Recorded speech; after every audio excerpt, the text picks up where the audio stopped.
Hello everyone, this is Big Sam here, and today I'm coming to you with a Lavos Prime build video. And first of all, Lavos is my favorite Warframe. He is super versatile, super strong against every single enemy faction, and he will perform. He can be used as a caster frame to basically do a room nuke, and he can also be used as a gun platform, and I'll show you how to do it. And as usual for me, I don't really go into a full caster or a full weapon platform. I kind of use a mixture of both, so I don't have to rely on just one side of my kit. So let's start with his abilities. Lavos has two passives actually. You only see one passive on the tooltip, but he actually has two. So the first passive is that whenever he picks up energy orbs or universal orbs, he gets status immunity for 10 seconds. And basically with how you use Lavos, you're gonna always have this like running all the time, because basically his passive gives him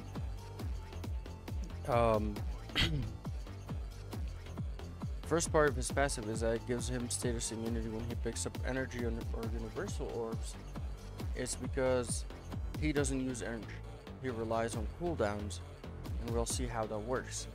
So, the second part of his passive is that his status effect that he deals through weapons or through abilities, he can basically increase the duration of those status effects by increasing his own duration, and I'll explain more on that later. So first of all, we start with his first ability, Ophidian Bite, which basically he uses the two snakes on his arms as lashes, and he whips the enemies in front of him, dealing toxin damage and healing them. And if you hold the ability, it will imbue your next ability cast of any of his four with toxin, and it's a really good tool for survivability, and you can use its augment.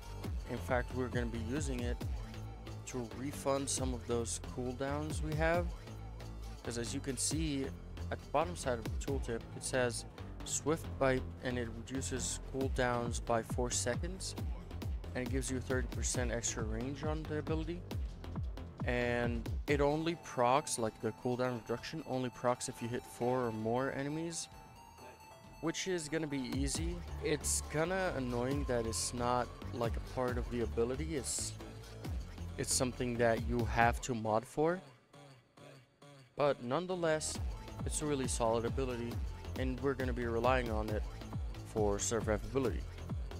Second ability is called Vial Rush, and it's basically you dash forward, dropping vials that deal cold status effects. And it's a really good tool to just, like, you know, mass prime, because if you, let's say we imbue our ability with the first one, which is toxin, and then we use Vial Rush, we're gonna be dealing toxin and cold, proccing both to prime the enemies for our weapons or for our fourth ability, which I'll be explaining in a second. So now to his third ability, Transmutation Probe, and what it does is that you send that probe in front of you, and it deals electric damage plus the elements you imbued on your ability, and it gives you back some of the cooldowns per enemy hit. So you're going to be using this in tandem with Ophidian Bite to basically keep your cooldowns refreshing all the time, because these two are the abilities with the shortest cooldowns, and also the cooldown reduction from Ophidian Bite affects Transmutation Probe and vice versa. So his fourth ability is called Catalyze. Catalyze, you fire a bunch of drones around you in a circle that deals heat damage, and The thing is, the damage doubles for each different status type that's on the enemy. So let's say I use Ophidian Bite again to imbue Toxin on my ability, and use Vile Rush to just spread Toxin and Cold all over the place. And then I use Catalyze, that will basically deal triple the damage or quadruple the damage. I don't know how it works, if it adds 100% for every element, or if it doubles for the first, then it doubles again for the second. You know, I don't really know how the math works. But nonetheless, it's gonna nuke, and it's just super good. And also, you can combine 2 elements onto an ability, so we can just like use Toxin and then Heat to imbue gas on our Catalyze to have like some lingering area damage, and basically also increase the damage of the ability by imbuing it with gas as well. So for the build, we're going to be using corrosive rejection to reduce enemy armor by 18%. It's really like, it's up to preference, but for me, corrosive rejection is a pretty solid aura mod, and a lot of people use it. You might just land in a team where like 2 or 3 of you are using corrosive rejection, which cuts more than half of the enemy's armor off, you know, which is always nice to have. And in the Exo slot, I'm going to be using Power Drift. You can use whatever you want. If you want range, you can use Cunning Drift. It's up to your preference. And for the Arcanes, I'm using Arcane Blessing because he's a health tank. He has shields. You can go into shield gating, but I think shield gating is too much of a hassle for me, so I don't really like using it. And then I use Arcane Impetus because I deal too much elemental damage through my abilities, or too much elemental procs, and that basically makes it so if you proc a bunch of different elements, you get more strength and more efficiency for your abilities, which your efficiency increases the amount of cooldowns you refund through your Transmutation Probe or Ophidian Bite, which really helps, makes it like super fast, super smooth. And now for the mods, I have like a bunch of different mods over here, and some of them are kinda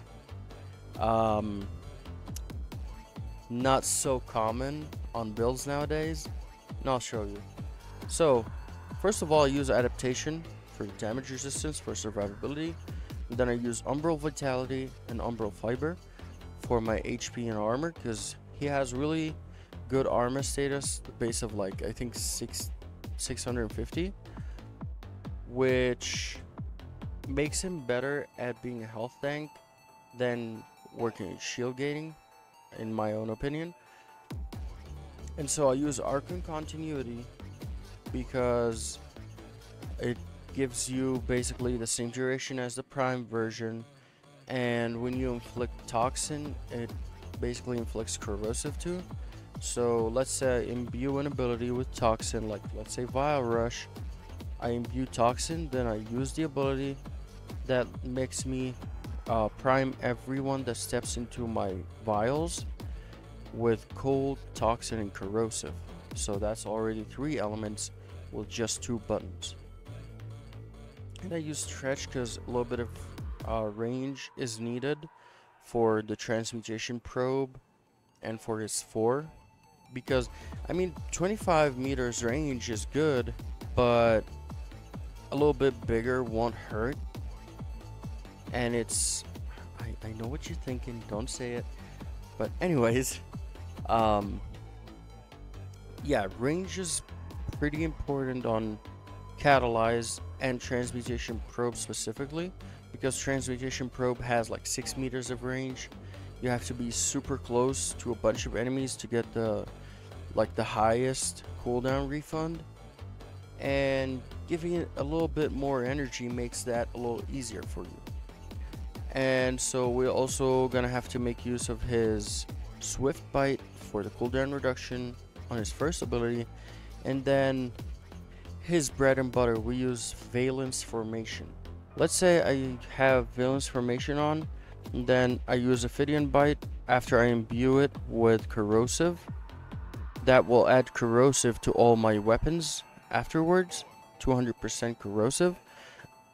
That's not moddable, but 200%, if you ask me, is more than enough. And basically you can imbue any element you need. You got gas, you got electric, you got heat, you got cold, you got blast, you got corrosive, viral, you name it. You got all the elements except for the physical damage types, which are impact, puncture, and slash. And so he needs a little bit of ability strength, and with so much like large mods, you don't really have too much of a space to work with. So what I did at first was I used transient fortitude, but as I said before, your status duration increases with your ability duration. So having negative duration, and well, not negative duration, but the less duration we have, the worse. So to not sacrifice it and get almost the same amount of energy of strength, I use energy conversion, which makes it whenever I pick energy orbs, I get 50% ability strength on my next ability. And get this, we also trigger this mod by picking up universal orbs, which his universal probe turns health and energy orbs into universal orbs, and all ammo pickups into universal ammo pickups. And so the universal orbs will help us with proccing energy conversion. And so how he works is I'm basically using the Cedo because the alt fire primes the enemies with the basic 4 elements: toxin, cold, heat, and electric. And so it makes it easier for me to like nuke using catalyze. So I just use this. I imbue my second ability with toxin. I go in, I cancel it. Now see how many elements are on each enemy. Then I use my catalyze, and it burns them off. But I forgot to do one thing here, or I didn't do one thing here, which was to imbue catalyze itself. So we do this, then we imbue catalyze with something like gas. It's one of the best ways to use on it. Let's just refund our cooldowns, and here we go. And you can see there is still a bunch of gas clouds around. You can use that to kill the next wave of enemies. Let's try that again. Let's first return the cooldown. Now here we go. Pick up an energy orb. Got now 50% extra ability strength. Now we got everyone primed. This the Cedo alt fire to prime enemies. Use gas, and here we go. Everyone just gets melted. And so that's how Lavos works. So now let's say I want corrosive on my Cedo Prime. So what I do is I hold 1 and 3 for toxin and electric. Now I have corrosive imbued on him. So I cast an ability, and now as you can see, I have 200% extra corrosive damage on my gun. So whenever I hit, it force procs the corrosive, and it will force proc every single element you imbue on it. So whatever faction I'm going up against, I'm using the corresponding element that deals the most damage against them. Going up against the Murmur, can imbue it with radiation. Here we go. You want to go against Corpus, you can either do magnetic or you can just do pure toxin, and that will basically help you deal with anything that's being thrown at you. You want to use heat, go ahead.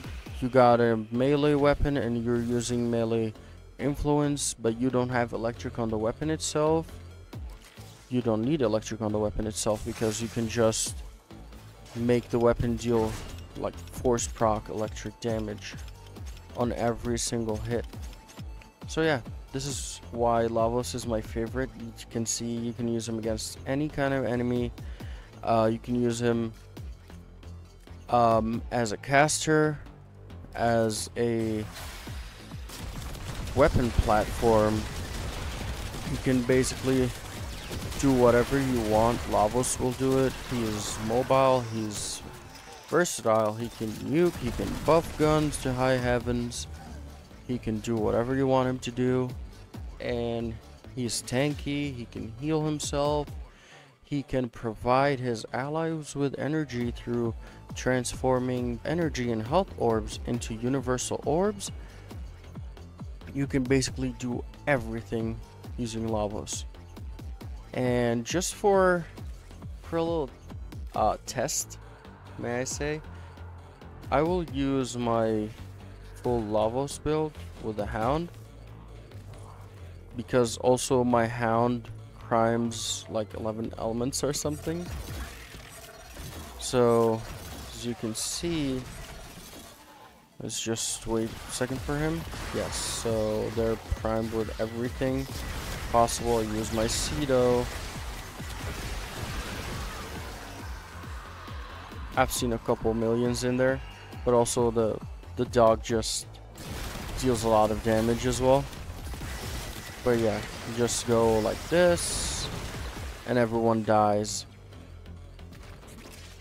I only buff myself, like I don't buff the Hound, but it's still because of status damage. Whenever he deals damage, he if he kills an enemy that's being basically ticked down by elemental damage from me or from the Hound itself, it spreads all that damage and it deals a lot of status damage that basically can nuke rooms, and I'll make a build for that soon, so watch out for it. And that was it for today. Have a good day, have a good weekend, and see you next time, Tenno.